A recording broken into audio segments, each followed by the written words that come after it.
बाद पौड़ी दल्हा निवासी अखिलेश धीवर, पिंटू धीवर और हितेश धीवर अपने परिजनों के साथ घुरकोट आए हुए थे। सोमवार दोपहर इन बच्चों ने घर में रखा तरबूज खाया था। तरबूज खाने के कुछ घंटों बाद दोपहर करीब 2 बजे सबसे पहले अखिलेश की हालत खराब होने लगी। उसे लगातार उल्टी, दस्त और सांस लेने में तकलीफ हुई, जिसके बाद वो बेहोश हो गया। परिजन उसे तत्काल एम्बुलेंस में जिला अस्पताल ले गए, लेकिन इलाज के दौरान उसकी मौत हो गई। अखिलेश के बाद अन्य 3 बच्चों में भी समान लक्षण दिखाई दिए। उन्हें भी तुरंत जिला अस्पताल के इमरजेंसी वार्ड में भर्ती कराया गया, जहां उनका इलाज चल रहा है। साथ ही आशंका ये जताई जा रही है कि तरबूज में किसी प्रकार का संक्रमण था या वो खराब हो चुका था। तो वहीं प्रशासन और स्वास्थ्य विभाग ने मामले की गंभीरता को देखते हुए जांच शुरू कर दी है, ताकि बीमार हुए बच्चों के सटीक कारणों का पता लगाया जा सके। बहरहाल इस घटना ने एक बार फिर खाने पीने की सुरक्षा व्यवस्था पर बड़े सवाल खड़े कर दिए हैं। सवाल ये है कि आखिर फूड पॉइजनिंग के मामले लगातार क्यों बढ़ रहे हैं? क्या बाजार में बिक रहे खराब खाद्य पदार्थ लोगों की जान पर भारी पड़ रहे हैं? और क्या फूड सेफ्टी विभाग सिर्फ कागजों तक सीमित है? और इसी पर आज बहस होगी। कुछ खास मेहमान हमारे साथ जुड़ेंगे और चर्चा को आगे बढ़ाएंगे और ये जानने की कोशिश करेंगे कि आखिरकार कैसे ये बच्चे बीमार हुए हैं, क्या संक्रमण इसमें पाया गया था और किन बातों का ध्यान रखने की जरूरत है। तरबूज खाने के बाद 4 बच्चों की तबीयत बिगड़ी, ये एक गंभीर मामला है। इसे सब अलग अलग गांव के, एक पौड़ी दल्हा के, एक खटोला के, एक कोटगढ़ के और एक औरित के, सब मामा गांव है। जिसे नानी होकर तरबूज खरीद के लाए, जिसे तो तरबूज ले सब बच्चा मन फोड़ के खाए। जिसे मतलब सुबह के शायद पहले के सुबह के कटे जैसे आधा, और बाद फिर थोड़ा लेट में खाई दोपहर के समय में कुछ मन के बताए के हिसाब से। और बाद फिर शाम के मन अलग अलग घर में चिकन भी खाए हैं, अलग अलग घर में। कोई दूसरा घर खाए तो मतलब मामा वामा सबके पारिवारिक मामा है, तो सब अलग अलग। तो तब चिकन भी खाए। फिर सुबह मन की तबीयत कोई के 4 बजे के बिगड़े स्टार्ट हो, कोई के रात के 12 बजे स्टार्ट हो गए। इसी टाइप से कोई मतलब एक बार उल्टी हो है, फिर सुबह मन दस्त हो है। जो जन भांजा खत्म हो है अखिलेश दीवार, तो वो मतलब 4 बजे के उल्टी हो गई। फिर सुबह वो थोड़ी तबीयत खराब लगी, दस्त हुई से 1-2 बार। एक बच्चा सुबह आया था और उसका आने से पहले उसकी मृत्यु हो चुकी थी। बाकी 2 बच्चे उसी समय भर्ती हुए और एक जो छोटा बच्चा था वो अभी शाम को भर्ती हुआ है। अभी बाकी तीनों बच्चों की हालत पहले से बेहतर है। वो सर दर्द, बुखार, उल्टी, चक्कर आना ये सब कंप्लेन था उनको। अभी स्थिर है उनकी हालत और अभी यहाँ के जिला अस्पताल में डॉक्टर की निगरानी में है।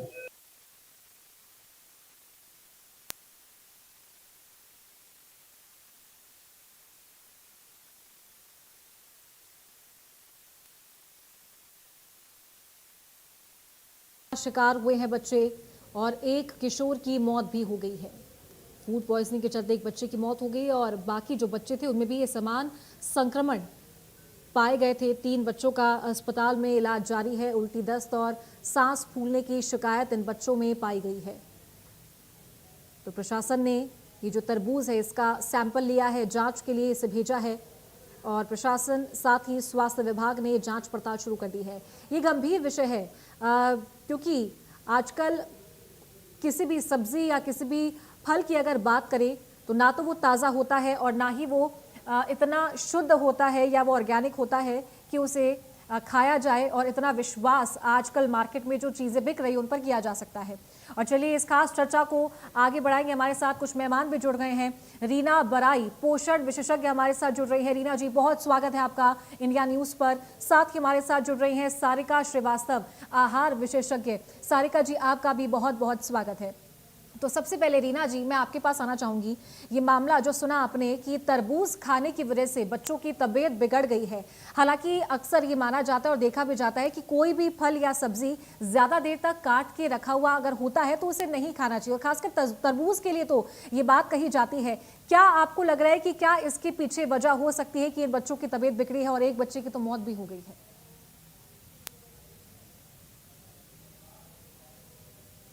रीना जी।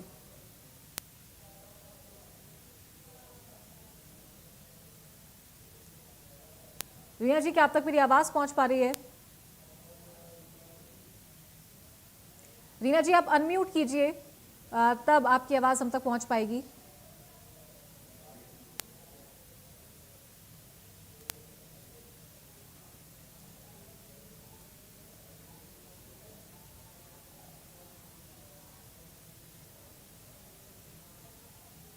चलिए ठीक है सारिका जी, क्या आप तक मेरी आवाज़ पहुंच पा रही है? मैं आपके पास आती हूँ, क्या आप मुझे सुन पा रहे जी हैं?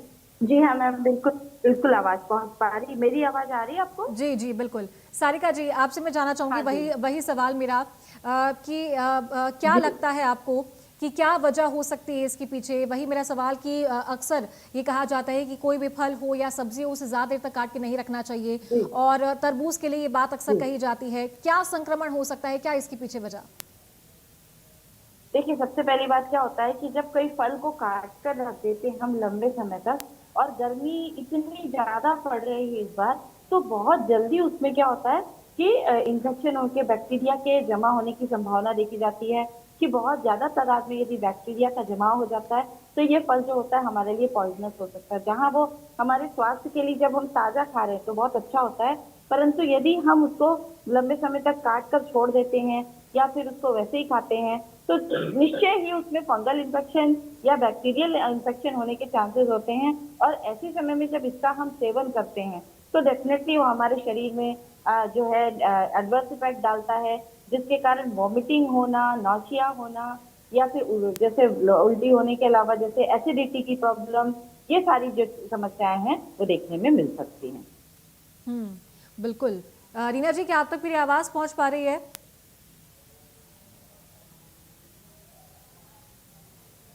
शायद रीना जी तक आवाज़ नहीं पहुंच पा रही है। सारिका जी, मैं आपके साथ ये भी कंटिन्यू करती हूँ। जी कुछ देर में रीना जी हमारे साथ जुड़ेंगे, जी उसके बाद उनके साथ चर्चा को आगे बढ़ाएंगे। रीना जी, गर्मी सारिका जी जी माफ़ कीजिएगा, गर्मी का मौसम है, किन बातों का खास जी ख्याल रखना चाहिए, और बच्चों के मामले में, खासकर बुजुर्गों के मामले में, क्योंकि इस एज में हालांकि उनका जो मेटाबॉलिज्म है वो जी अच्छा माना जाता है बच्चों का, हम्म लेकिन पर किन बातों का ध्यान हम्म। रखने की ज़रूरत है गर्मी में? खासकर कौन से फल सब्जी हैं वो ज़्यादा खाने चाहिए, और इन सब चीज़ों से बचा जा सके वो चीज़ें रूटीन में लानी चाहिए? जी बिल्कुल, गर्मी का समय एक ऐसा समय होता है कि बहुत जल्दी जो चीजें होती हैं वो खराब होने लगती हैं। तो ऐसे समय में बिल्कुल हमें जरूरत है कि तुरंत ताजा खाना ही हम खाएं। और खाना जो विशेष रूप से बुजुर्गों के लिए विशेष रूप से ध्यान देने की जरूरत होती है, क्योंकि उनकी इम्यूनिटी थोड़ी वीक होती है और बहुत जल्दी वो बीमार पड़ सकते हैं यदि किसी भी तरीके का खराब खाना या बासा खाना यदि हम उनको खिलाते हैं। तो उनके लिए बिल्कुल आप ताजा खाना रखें। फल भी काट रहे हैं तो तुरंत ही काट कर रखें हैं, जैसे फल है, उनको फ्रिज पे आप स्टोर करके रखिए। और खाने के 5 से 10 मिनट पहले ही आप उसे काट कर रखेंगे तो निश्चय ही उसमें बहुत जल्दी क्या इन्फेक्शन होने के चांसेस नहीं होंगे। और उनको हमेशा जो है उनके आहार में वो सारी चीजें सम्मिलित करिए जो इस मौसम के अनुरूप हो। बहुत ज्यादा गर्म तासीर की चीजें मत दीजिए। जैसे कि कई बार जैसे पेपरों में पढ़ने में मिल रहा है, न्यूज हम सुन रहे हैं कि साथ में जैसे कि चिकन खाया और साथ में उन्होंने वाटरमेलन खाया तो ये इम्पैक्ट देखने को मिला। तो देखिए क्या होता है कि जो फल है, एंड स्पेसिफिकली यदि मैं वाटरमेलन की बात करूं तो वाटरमेलन जो होता है करीबन 90% जो होता है ये वाटर से मिलकर बना रहता है। इसमें बहुत सारे मिनरल्स पाए जाते हैं, पोटेशियम पाया जाता है और ये बहुत इजीली डाइजेस्ट हो जाता है। पर उसके साथ में यदि हम बहुत हैवी फूड खाते हैं जैसे चिकन है या नॉन वेज है या बहुत हैवी फूड खाते हैं तो डेफिनेटली वो होता है कि उसका डाइजेशन बहुत धीरे होगा। और ये जब हम ये चीजें खाएंगे तो दोनों का कॉम्बिनेशन प्रपोर्शन बिगड़ जाता है और इसके कारण भी वॉमिटिंग, एसिडिटी, नौशिया जैसी समस्याएं देखने को मिल जाती हैं। तो इस समय इस मौसम में बिल्कुल दही है, हरी पत्तेदार सब्जियां जो है, मौसमी सब्जी है, आम है, लू से बचने के लिए आम का पना जैसी चीजें हैं, इनका उपयोग करेंगे। और विशेष रूप से बच्चों को और बड़ों को बिल्कुल भी पुरानी रात की रखी हुई सवेरे और सवेरे की रखी हुई रात की चीजें बिल्कुल मत दीजिए। आटा भी जो आप कर रहे हैं तो 2 घंटे पहले का आटा जो है वो उपयोग में मत लाइए। जो भी आप खाना खा रहे हैं वो ताजा ही खाना है, नॉट केवल बड़े और बुजुर्ग, बच्चों और बुजुर्गों के लिए नहीं।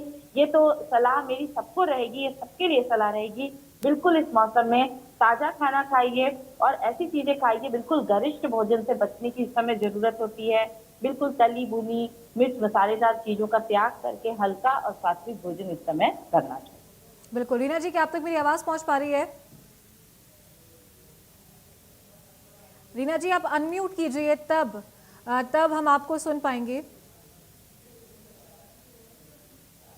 आप उसे अनम्यूट कीजिए। आपकी आवाज़ हम तक नहीं पहुंच पा रही है। आप दोबारा ज्वाइन कर सकती हैं क्योंकि आपकी आवाज़ हम तक नहीं पहुंच पा रही रीना जी। शायद कोई टेक्निकल ग्लिच है। ठीक है सारिका जी, एक और महत्वपूर्ण चीज़ जो आजकल जानने की खासकर ज़रूरत है कि ये बिल्कुल नहीं समझा जा सकता है कि आजकल किन चीज़ों में मिलावट हो सकती है, किन चीज़ों में मिलावट नहीं हो सकती है।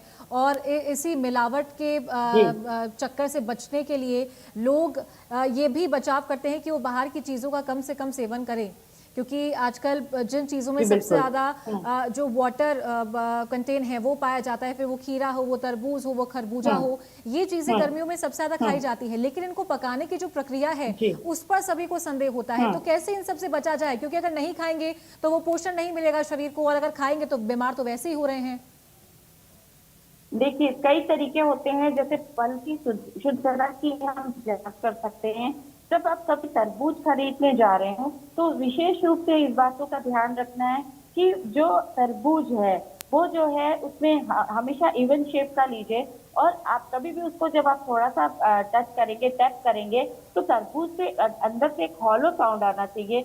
बिल्कुल भी ऐसा नहीं होना तरबूज की जिससे कि एकदम जैसे कि साउंड ही नहीं है या बहुत थोड़ा सा आवाज आ रही है। तो ऐसा तरबूज यदि रहता है जिसमें हॉलो साउंड आता है, वो तरबूज जो रहता है ये नेचुरल तरीके से पकाया हुआ, पेड़ का पकाया हुआ होता है। और शेप भी जो रहता है वो इवन होना चाहिए, वो ओवल शेप का हो चाहे वो गोल शेप का हो। और जब हम काटते हैं तो उसका कलर जो है वो बहुत ज्यादा पीला या बहुत ज्यादा अतिरिक्त लाल नहीं होना चाहिए।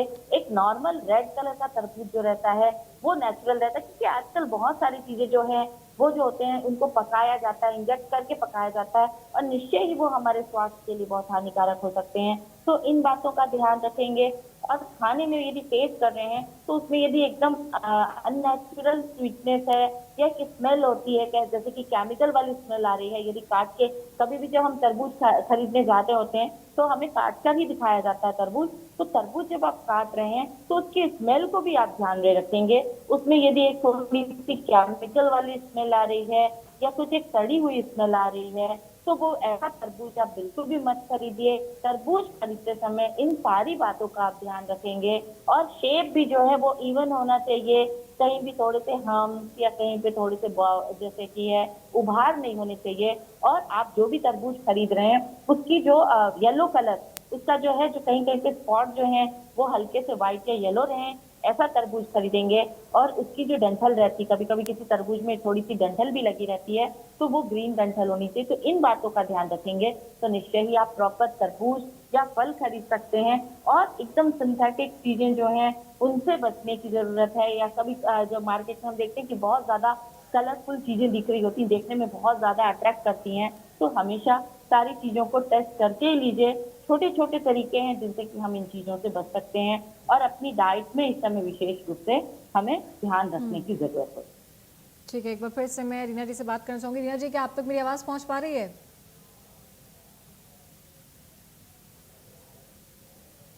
शायद कोई टेक्निकल प्रॉब्लम है, उनसे जुड़ने की कोशिश करेंगे। सारिका जी, देखिए ये जो फूड पॉइजनिंग है ये गर्मियों के मौसम में अक्सर ज़्यादा प्रोन मानी जाती है कि बच्चे और जो अडल्ट भी हैं वो भी इसका शिकार हो सकते हैं। तो कैसे इससे बचा जाए? जी बिल्कुल, इस मौसम में सबसे पहली बात जो है कि क्योंकि मौसम बदल रहा है, गर्मी इस बार जो है 45 और कहीं कहीं माना जा रहा है 50 डिग्री तक की टेम्परेचर जाने की संभावनाएं देखी जा रही हैं। तो इस समय बिल्कुल हमने जैसा बताया कि ताजा खाना ही खाना है। आपको फ्रिज का रखा बासा खाना बिल्कुल नहीं खाना है। और विशेष रूप से खाना, हमें हाइड्रेशन का विशेष रूप से ध्यान रखने की जरूरत है। हर 2-2 घंटे में हम एक बार में बहुत ज्यादा खाना ना खा के थोड़ी थोड़ी देर में फ्रिक्वेंट फूड लेते रहेंगे। ब्रेकफास्ट स्किप नहीं करेंगे, लंच स्किप नहीं करेंगे। और रात का खाना जो है वो चाहे बड़े हो, चाहे बच्चे हो, चाहे बुजुर्ग हो, सबके लिए रात का खाना बहुत ही सात्विक और हल्का होना चाहिए। फ्रूट को आपको अपनी डाइट में इंक्लूड करना है। लिक्विड जो है विशेष रूप से इस समय बहुत महत्वपूर्ण भूमिका निभाते हैं।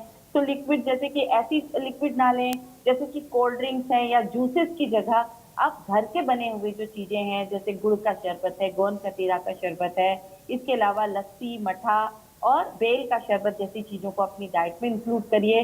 बच्चों को ये सारी जो है नेचुरल चीजें आप खाना सिखाएंगे तो निश्चय रूप से ही ये बच्चों के लिए भी और बड़ों के लिए भी ये हेल्पफुल होगा। और उनको आप बाहर की सिंथेटिक चीजों की जगह, क्योंकि इस समय क्या होता है कि कोल्ड ड्रिंक्स मार्केट में बहुत सारे मिल रहे होते हैं और हम सब बहुत ज्यादा अट्रैक्ट होते हैं कि कोल्ड ड्रिंक यदि हम गर्मी से बचने के बिल्कुल। लिए लेते हैं तो कोल्ड ड्रिंक्स जो होते हैं वो हमारे बोन्स की हेल्थ के लिए हानिकारक होते हैं। तो इस समय हमें ऐसी चीजें खानी है जो नेचुरल हो और घर की। और आम का पना तो हम सब जानते हैं कि हीट स्ट्रोक से बचाने में हमें आम का पना बहुत अधिक मदद करता है। तो हर समय हमें घर में ये सारी चीजें रखनी है। जब कभी हम धूप में भी निकल रहे हैं या बच्चे आप जैसे क्लासेस जाते हैं, बहुत सारी एक्टिविटीज होती है क्योंकि गर्मियों में बच्चों की भी और बड़ों की भी। तो इस समय यदि बच्चा आपका बाहर से आ रहा है तो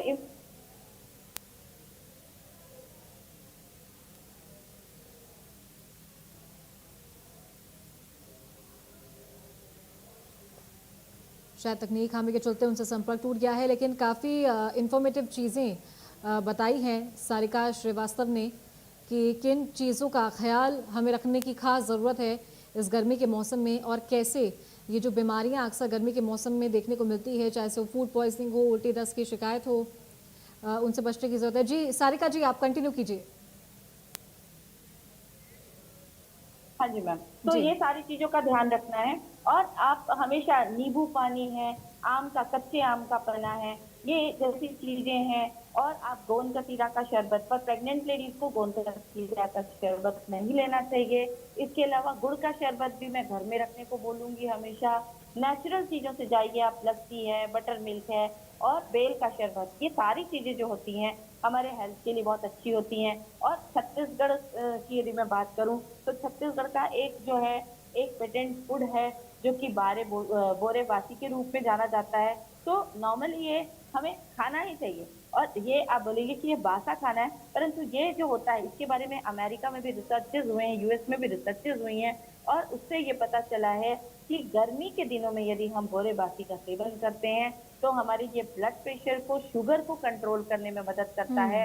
और साथ ही साथ में इस मौसम में होने वाली परेशानियों से हमें बचाने में मदद करता है। तो आपका जो है फूड बहुत हल्का होना चाहिए। बाहर की चिप्स है, कुरकुरे है या कोल्ड ड्रिंक्स है या बाहर की चीजें जो है इस समय हमें अवॉइड करने की जरूरत है। तो सात्विक भोजन रखें, वाटर इंटेक अच्छा रखें। 2 से 3 litre water intake per day का करना है। कभी भी जब हम धूप में निकलें तो हल्के रंग के कपड़े पहने, साथ ही साथ में हम सन ग्लासेस का यूज करेंगे। सन एक्सपोजर से बचने की जरूरत है, खुद को कवर करके चलें। और एकदम से आने के बाद तुरंत ही पानी ना लें, थोड़ा 5-10 मिनट रुक कर हमारी बॉडी के टेम्परेचर को रेगुलेट होने दीजिए। उसके बाद में आप जो है वाटर इंटेक करें, लिक्विड लें। लिक्विड की इस समय लिक्विड खाने की जगह लिक्विड ही ज्यादा अच्छा लग रहा होता है। तो इन चीजों को आप अपनी डाइट में सम्मिलित करेंगे। और कभी भी जब धूप में जा रहे हो तो अपने साथ एक जो है प्याज भी जरूर रखें, ये हमें लू से बचाने में मदद करता है। ठीक है। सारिका जी, एक और बात, ये जो बच्चे बीमार हुए हैं छत्तीसगढ़ में तरबूज खाने की वजह से, और एक जी। बच्चे की मौत हो गई है। हालांकि जब जब फूड पॉइजनिंग की शिकायतें जी। देखी जाती है तो वो इतना ज़्यादा घातक नहीं नजर आता कि उससे किसी की मृत्यु हो जाए। तो ऐसा क्या संक्रमण इसमें जी। पाया जा सकता था, और क्या वाकई फूड पॉइजनिंग इतना डेंजरस और इतना सीरियस है कि किसी की मौत हो सकती है? क्योंकि बाकी जो बच्चे जिनमें संक्रमण पाया गया है उनमें भी यही सेम सिम्टम्स थे, उल्टी दस्त की शिकायत होना, बुखार आना हल्का, या फिर सर दुखना, और उस बच्चे में भी यही शिकायतें थी, लेकिन इलाज का ही मौका नहीं मिला। जी, देखिए मैम, इसके पीछे रीजन ये होता है कि देखिए सबकी बॉडी अलग अलग तरीके से चीजों को रिस्पॉन्ड करती है। देखिए फूड पॉइजनिंग बहुत डेंजरस होती है, ये तो निश्चय ही, क्योंकि उससे जो बैक्टीरिया इन्फेक्शन होता है, फंगल इन्फेक्शन होता है, ये सारी चीजें जो होती हैं हमारे गट को पूरे तरीके से डिस्टर्ब कर देती हैं। और जब गट डिस्टर्ब होता है तो उसका इम्पैक्ट हमारे हार्ट पे, हमारे लंग्स पे और हमारे बाकी सिस्टम्स में भी पड़ता है, किडनी पे भी पड़ता है। और जिन पेशेंट नॉर्मली देखने को मिलता है कि जब चीजें, मैंने शुरू में ही बताया कि जो कॉम्बिनेशन है, यदि फूड पॉइजनिंग हो रही है, उनकी भी हिस्ट्री में देखने को मिला कि वो चिकन खा रहे थे, हाई कैलोरी वाला खाना खा रहे थे, और साथ में उन्होंने तरबूज भी खाया। तो कभी भी जब हम ये दोनों कॉम्बिनेशन ले रहे हो, हैवी फूड ले रहे हो, तो थोड़ा सा गैप करके हम जो है ये फूड्स लेंगे। और एक दोनों के टेम्परेचर में डिफरेंस है, और साथ ही साथ में यदि फूड पॉइजनिंग हो रही है तो उस समय इमीडिएट वॉमिटिंग होना ज़रूरी होता है। और क्या होता है कि जिनको आईबीएस जो होता है, जो इरिटेटिव बॉवल सिंड्रोम जो होते हैं, जिनमें देखने को मिलता है, उनको यदि बहुत जल्दी किसी तरीके की फूड पॉइज़निंग होती है या फूड नहीं सूट करता है, तो बहुत ज़्यादा उनको इम्पैक्ट देखने को मिलता है। और इसके कारण किसी में जो होती है जिनको कि एसिडिटी की प्रॉब्लम है और साथ ही साथ में जिनको फैटी लीवर की प्रॉब्लम होती है, तो उनमें जो चीजें देखी फूड पॉइजनिंग की बहुत ज्यादा देखने में मिलती है और बहुत विकराल रूप में देखने को मिलती है। तो ये डिफरेंसेस हो सकते हैं, पर कि जो है बच्चों की लाइक उनकी जो इम्यूनिटी का लेवल अलग अलग होगा। और जिस बच्चे की मृत्यु हुई है, हो सकता है उस बच्चे की इम्यूनिटी वीक होगी, उनको यदि किसी तरीके का जो है संक्रमण ज्यादा उनकी बॉडी में फैला होगा और इसके कारण ऐसे बच्चे की मृत्यु तक हो गई और बच्चे बाकी जो है वो सीरियस भी हो गए। बिल्कुल। और चलिए एक और आखिरी सवाल जी मेरा आपसे कि इम्यून सिस्टम को स्ट्रॉन्ग जी कैसे किया जा सकता है, क्योंकि गर्मी के मौसम में कई ऐसी बीमारियां हैं जिनसे हम अक्सर वीक पड़ते हैं। फिर चाहे से वो अगर घर से हम धूप में निकलते हैं बाहर तो भी हमारी बॉडी बहुत लो हो जाती है, बीपी लो हो जाता है और किसी का वाटर जी इंटेक ज़्यादा नहीं हो पाता, या फिर गर्मी के मौसम जैसी गर्मियाँ शुरू होती है मार्च के आखिरी में या अप्रैल के स्टार्टिंग में अपना जो डाइट है लोग वो कम कर देते हैं, क्योंकि बोला जाता है गर्मी में बस ठीक है, अगर जितना लिक्विड डाइट ले सके वो ठीक है, खाना इतना नहीं खाया जाता, जिससे इम्यून सिस्टम पे बहुत फर्क पड़ता है। जी बिल्कुल। इम्यून सिस्टम को स्ट्रॉन्ग करने के लिए हमारी डाइट में विटामिन सी वाली चीजों का होना बहुत ज्यादा जरूरी होता है। विंटर के सीजन में तो हम लोग सजेस्ट करते हैं कि आप आंवला खाइए, परंतु होता क्या है कि समर जब होता है तो उस समय आंवला अवेलेबल नहीं होता है। और आंवला अपने आप में एक हमारी इम्यूनिटी को बूस्ट करने में बहुत महत्वपूर्ण भूमिका निभाता है। तो हमारे इम्यून सिस्टम को जो स्ट्रॉन्ग करने के लिए हम लेमन का उपयोग कर सकते हैं। विटामिन सी वाली जितनी चीजें हैं, सिट्रस फ्रूट को हम अपनी डाइट पे इंक्लूड कर सकते हैं। और साथ ही साथ में जैसे कुछ चीजें ऐसी होती हैं जो नेचुरल हमारे किचन में ही अवेलेबल होती हैं, उनको यदि हम अपनी डाइट में इंक्लूड करते हैं, जैसे कि सौंफ है, सौंफ की तासीर जो होती है एक ठंडी तासीर का होता है, इनको यदि हम लेते हैं तो ये हमारे डाइजेशन को कम करता है। साथ ही में हमें इस समय तली भुनी मिर्च मसालेदार चीजों से बचने की जरूरत होती है। और हमारा जो फूड होता है, हमारी नींद प्रॉपर होना बहुत जरूरी होता है। इम्यून सिस्टम को स्ट्रॉन्ग करने के लिए हमें फिजिकली भी एक्टिव रहने की जरूरत होती है। तो आप थोड़ा सा योगा, गर्मी में क्या होता है स्वेटिंग ज्यादा होती है, तो इस समय लिक्विड आपको लेना है डाइट में बहुत ज्यादा, मतलब प्रॉपर 3 लीटर तो लेना ही है लिक्विड किसी ना किसी फॉर्म में। ठीक है। और साथ ही साथ में हल्के व्यायाम आप करिए, तो ये सारी चीजों का ध्यान रखते हैं तो हमारी डेफिनेटली। इम्यूनिटी भी स्ट्रॉन्ग हो सकती है। ठीक है, चलिए जी बहुत बहुत शुक्रिया सारिका श्रीवास्तव जी आपका हमारे साथ जुड़ने के लिए और तमाम जानकारियां देने के लिए।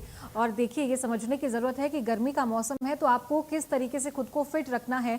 और ये जो बीमारियां होती है गर्मी के मौसम में अक्सर पेय पदार्थ और खाने की जो चीज़ें हैं जिनमें वाटर कंटेंट जो है वो ज़्यादा होती है, तो उससे अक्सर ये बीमारियाँ देखने को मिलती है। और आजकल बाजार में मिलावटी चीज़ें हैं वो सबसे ज़्यादा मिल रही है, उनसे कैसे बचा जाए वो भी आपको जानकारी दी है यहाँ पर एक्सपर्ट्स ने। और इसी के